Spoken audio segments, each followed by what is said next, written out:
తాము శత్రుదేశంగా పరిగణించే భారత్ను ఏదో చేయాలన్న దుగ్ధతో పాకిస్తాన్ తన తల కొరివిని తానే పెట్టుకుంటోంది. ప్రపంచ దేశాలు ముఖ్యంగా భారత్ కోరుకుంటున్నట్టు ఉగ్రవాదులకు సహాయ సహకారాలను నిలిపివేసే పరిస్థితి పాక్ ప్రభుత్వాలకు ఉందా అంటే లేదు అనే చెప్పాలి. ఉగ్రవాదులను కట్టడి చేయాలనుకుంటే ఆ ప్రభుత్వాలకు మనుగడ ఉండదు. కొన్ని దశాబ్దాలుగా పాకిస్తాన్లో ఇదే పరిస్థితి ఉంది. ఫలితంగా పాకిస్తాన్ అన్ని విధాలుగా కొనారిల్లుతోంది. ఆ దేశం ఆర్థికంగా దివాలా అంచున ఉంది. బయట నుంచి ఆర్థిక సాయం అందని పక్షంలో పాక్ కుప్పకూలిపోతుంది. అయినా ఉగ్రవాదులను ధిక్కరించలేని స్థితి. మన దేశంలో సైన్యం ఏ నిర్ణయం తీసుకోవాలన్నా ప్రధానమంత్రి అనుమతి తప్పనిసరి. ప్రధాని మోదీ అనుమతితోనే ఆపరేషన్ సింధూర్ మొదలు పెట్టారు. ఇప్పుడు పాకిస్తాన్ కూడా మన దేశంతో తలపడడానికి సిద్ధపడింది. ఈ నిర్ణయం ఆ దేశంలోని ప్రజాప్రభుత్వాలదని చెప్పలేం. ఉగ్రవాదులు ఆదేశిస్తారు, సైన్యం పాటిస్తుంది. ప్రజాప్రభుత్వం నిమిత్త మాత్రం. ఆర్థిక సంక్షోభం ఒకవైపు, అంతర్గత పోరు మరోవైపు. దేశాన్ని కొంగదీస్తున్నప్పటికీ ఉగ్రవాదులకు పట్టదు. మతపరమైన ఉన్మాదంతో ఊగిపోతున్నారు. పాకిస్తాన్ లో దాదాపు 40% భూభాగమైన బలూచిస్తాన్ స్వతంత్ర దేశంగా ఏర్పడాలని కోరుకుంటోంది. ఇందుకోసం బలూచీలు సుదీర్ఘ పోరాటం చేస్తున్నారు. ఇల్లు చక్కదిద్దుకోలేని స్థితిలో ఉన్న పాకిస్తాన్ ఇప్పుడు భారత్ పై, అది కూడా నరేంద్ర మోదీ ఏలుబడిలో ఉన్న భారతదేశంపై కాలు దూవడం ద్వారా దుస్సాహసానికి పాల్పడుతోంది. మనది పుణ్యభూమి.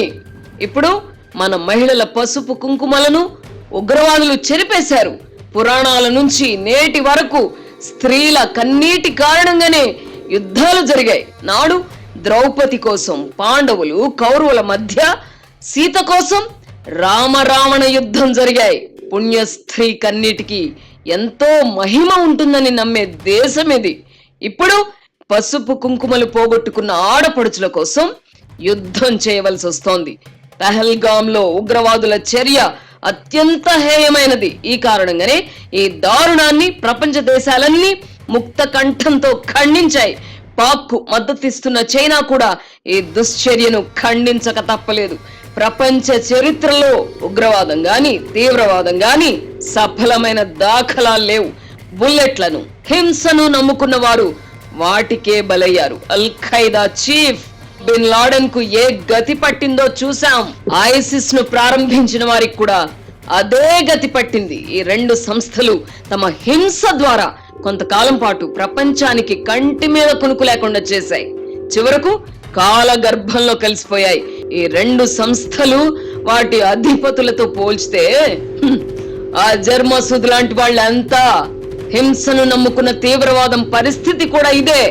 శ్రీలంకలో తమిళులు అధికంగా నివసించే జాఫ్నా తదితర ప్రాంతాలను తమిళ ఈలం పేరిట విడగొట్టాలన్న డిమాండ్ తో ఎల్టీటీఈని ప్రారంభించిన ప్రభాకరన్ చివరకు సైన్యం చేతిలో హతుడయ్యారు.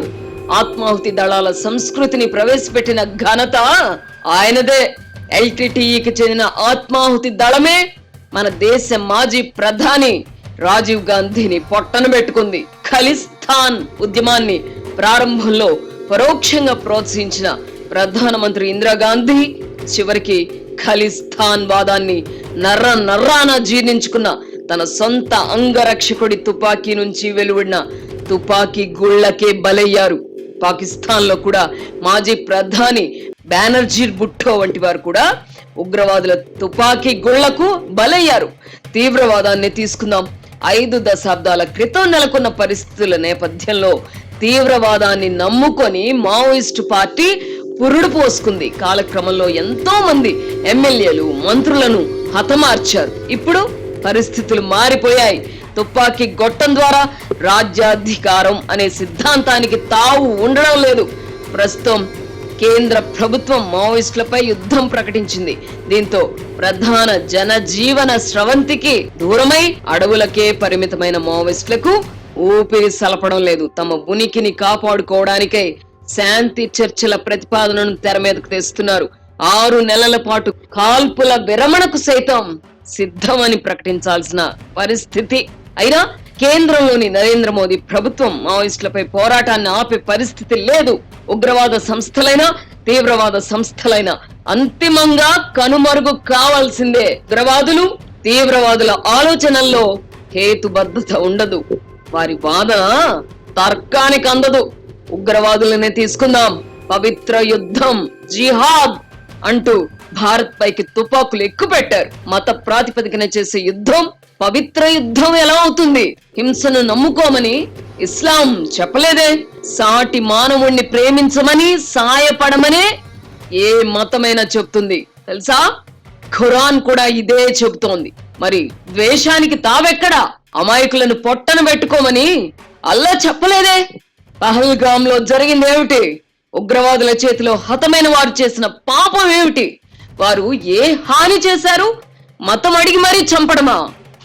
ఈ దుశ్చర్యను ఇస్లాం సమర్థిస్తుందా? ఎన్నటికీ కాదు. నిజంగా ఇస్లాంను ఆచరించేవారు ఇతరుల కోసం ప్రాణాలను ఇస్తారు కానీ ప్రాణాలను తీయరు. ఉగ్రవాదులకు వారి నాయకులు నూరిపోస్తున్నదేమిటి? పవిత్ర యుద్ధంలో మీరు చనిపోతే స్వర్గానికి వెళతారు, అక్కడ అందగత్తెలు మీ సొంతం, సకల భోగాలు అనుభవించవచ్చునని చెప్తారు. హిందూ మతంలో కూడా స్వర్గంలో రంభ, ఊరసి, మేనకలు ఉంటారని చెప్తారు. అలా అని అమాయకులను చంపితే వారు మీకు సొంతం అవుతారని ఎవరు చెప్పడం లేదే. ఖురాన్ లో కూడా అమాయకులను చంపితే స్వర్గం ప్రాప్తిస్తుందని చెప్పలేదు. రంజాన్ మాసంలో ముస్లింలు తమ సంపాదనలో 10% పేదలకు దానం చేయాలని ఖురాన్ లో చెప్పారు. అంటే భూమిపై పుణ్య కార్యాలు చేసినప్పుడే స్వర్గ ప్రాప్తి లభిస్తుందనే కదా చెప్పింది. అన్నం పుణ్యం ఎరుగని వారిని చంపితే స్వర్గం కాదు కదా, భూమిపైనే నరకం ప్రాప్తిస్తుంది. జమ్మూ కాశ్మీర్ తో పాటు పాకిస్తాన్ లోని కొన్ని ప్రాంతాల కంటే స్వర్గం అందంగా ఉంటుందా? ఉందని మీరు చెప్పగలరా? భూతల స్వర్గాన్ని కళ్ళెదురుగా పెట్టుకొని ఉందో లేదో తెలియని స్వర్గం కోసం పాకులాడడం మూర్ఖత్వం కాదా?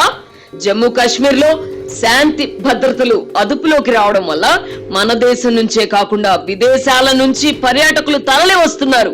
కళ్ళెదుటే కనువిందు చేస్తున్న కశ్మీరీ అందాలను ఆస్వాదించడానికి వస్తున్న పర్యాటకుల వల్ల స్థానిక ముస్లింలు లక్షల మందికి ఉపాధి లభిస్తోంది. పహల్గామ్ సంఘటనతో ఉపాధి కోల్పోయిన వారిలో ముస్లింలే అధికంగా ఉన్నారు కదా. ఉగ్రమూకలు వారి కుటుంబాలను ఆదుకుంటాయా? ఉగ్రవాదం అనే మతిలేని చర్యలకు పాల్పడుతూ అమాయకులను పొట్టన పెట్టుకుంటూ అర్ధంతరంగా ప్రాణాలను కోల్పోతున్నది కూడా ఉగ్రవాదులే కదా. జమ్మూ కాశ్మీర్ తో పాటు పాకిస్తాన్ లో శాంతి సామరస్యం వెల్లివిరిస్తే ప్రపంచ నలుమూలల నుంచి పర్యాటకులు వస్తారు. స్విట్జర్లాండ్ కు బదులుగా ఈ ప్రాంతాన్నే ఎంచుకుంటారు. పర్యాటకుల సంఖ్య పెరిగే కొద్దీ స్థానిక ప్రభుత్వాలకు ఆదాయం పెరిగి ఆ ప్రాంతాన్ని స్వర్గధామంగా అభివృద్ధి చేయవచ్చు. అప్పుడు స్థానిక ప్రజల జీవన ప్రమాణాలు మెరుగుపడతాయి కదా. అలాంటప్పుడు ఉందో లేదో తెలియని స్వర్గం కోసం హింసను నమ్ముకోవడం ఏమిటి? భారత్ పాక్ ఒక్కడిగా నిలిస్తే ప్రపంచాన్ని శాసించగలవు. శక్తివంతమైన ఆర్థిక వ్యవస్థగా ఎదుగుతాయి. అలా జరిగే అవకాశం ఉన్నందునే బ్రిటిష్ పాలకులు పోతూ పోతూ ఉభయ దేశాలలో మత విద్వేషాలు నాటారు. ఇప్పుడు ఆ విద్వేషాలే కాలనాగులై మాతృదేశానికి అపకారం చేస్తున్నాయి. ఆపరేషన్ సింధూర్ లో మృతి చెందిన ఉగ్రవాదులకు పాక్ సైన్యం అధికారికంగా అంత్యక్రియలు జరిపించి ప్రపంచ దేశాల ముందు దోషిగా నిలబడింది. అంత్యక్రియలకు హాజరు కాని పక్షంలో పరిణామాలు తీవ్రంగా ఉంటాయని ఉగ్రవాదుల నుంచి హుకుం వచ్చి ఉంటుంది. భారత్ తో నేరుగా తలపడి యుద్ధంలో గెలిచే సత్తా లేనందున పాకిస్తాన్ సైన్యం ఉగ్రవాదులను ఆశ్రయిస్తోంది. దాయాది దేశాల మధ్య యుద్ధం ఎందుకని ప్రశాంతంగా ఆలోచిస్తే ఏ సమస్య ఉండదు. పాకిస్తాన్ ను ఇప్పుడు ఉగ్రవాదులు పాలిస్తున్నారు కాబట్టే విచక్షణారహితంగా వ్యవహరిస్తున్నారు. పహల్గామ్ లో అమాయకులను పొట్టన పెట్టుకున్నవారు వెళ్ళి మీ మోదీకి చెప్పుకోండి అని భర్తలను కోల్పోయిన భార్యలను ఉద్దేశించి వ్యాఖ్యానించారు. ఈ నేపథ్యంలోనే ఆపరేషన్ సింధూర్ తర్వాత చనిపోయిన ఉగ్రవాదుల శవాల మధ్య ఏడుస్తున్న నాయకుడి ఫోటో పెట్టి మేం మోదీకి చెప్పాం, ఫలితమే ఇదే అన్నట్టుగా ఆర్మీ చీఫ్ ఒక పోస్ట్ పెట్టారు. ప్రధాని మోదీ సాదా సీదా రాజకీయ నాయకుడు కాదు.